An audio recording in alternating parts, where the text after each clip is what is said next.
Il n'est pas toujours facile de concilier carrière artistique et handicap. Les artistes handicapés physiques ou sensoriels sont souvent confrontés à des difficultés matérielles, mais également à des préjugés. Oui, nous avons rencontré Agnès Robert, une chanteuse lyrique malvoyante. Portrait signé Marie Chagnot, Timothée Deray et Adeline Salapac.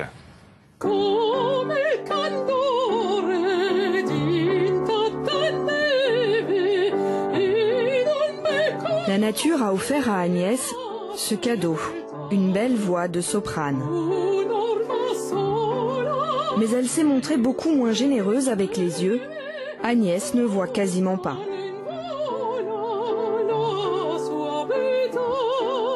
Pour voir à peu près correctement, j'utilise donc les lentilles de contact que j'ai en permanence sur les yeux, qui me permettent de déambuler dans la rue, de voir à peu près devant moi. J'utilise également des lunettes pour lire. Et puis, pour voir des spectacles, alors j'utilise voilà, un monoculaire qui grossit également beaucoup. Et tout cela parce que sans ces outils-là, la vue à l'état naturel que j'ai est très très faible, qui se mesure sans doute entre 1/20e, ou pas au-delà d'un 20e probablement.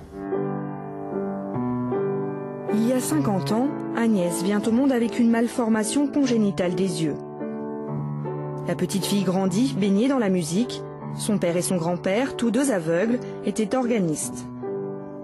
J'entendais mon père tout le temps qui jouait, j'allais au concert de mon père. J'étais pas peu fière le lendemain à l'école quand j'arrivais, que j'étais allée la veille au soir l'entendre, je ne sais pas, Notre-Dame de Paris, ou enfin dans des églises comme ça, ou à des récitals de piano. J'ai vécu avec la musique.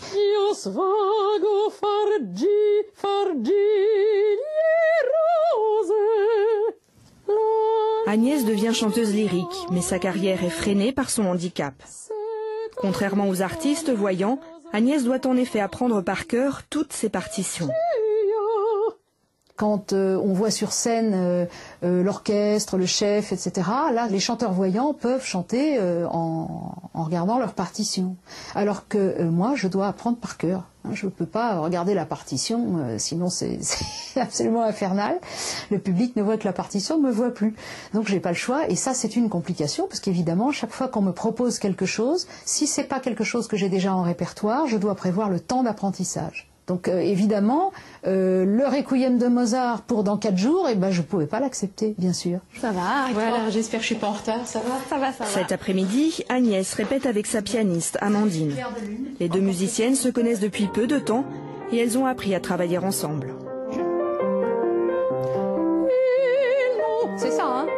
Ok, on peut le refaire, là j'ai maintenant bien compris où c'est. Moi je dois connaître ta partie par cœur, donc, ou pratiquement, donc je dois me repérer auditivement par rapport à l'endroit où on reprend.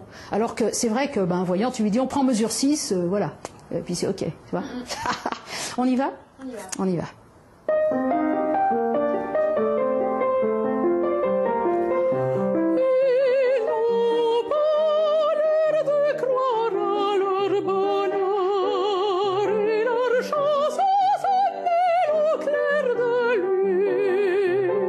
Travail habituel avec des artistes voyants.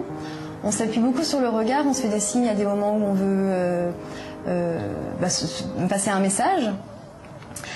Alors que le travail avec Agnès m'a montré qu'on pouvait s'en passer.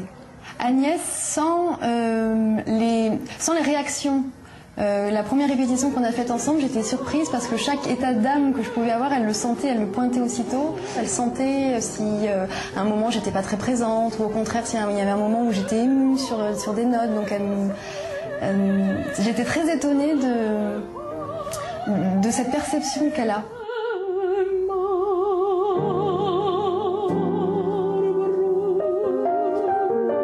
Malgré sa grande sensibilité, son travail et son talent, Agnès n'a pas toujours réussi à convaincre les metteurs en scène et les chefs d'orchestre.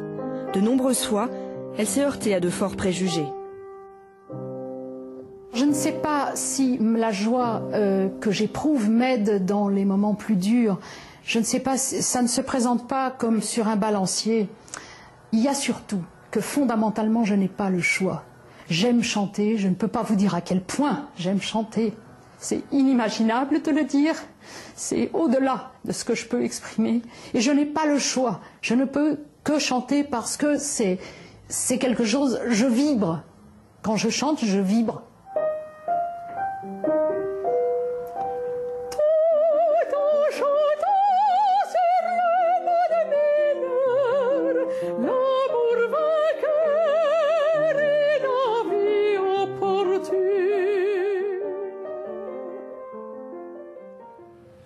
Voilà, si vous voulez en savoir plus sur cette chanteuse, vous allez sur le site de France 5, france5.fr. Alors Nordine, je disais qu'on allait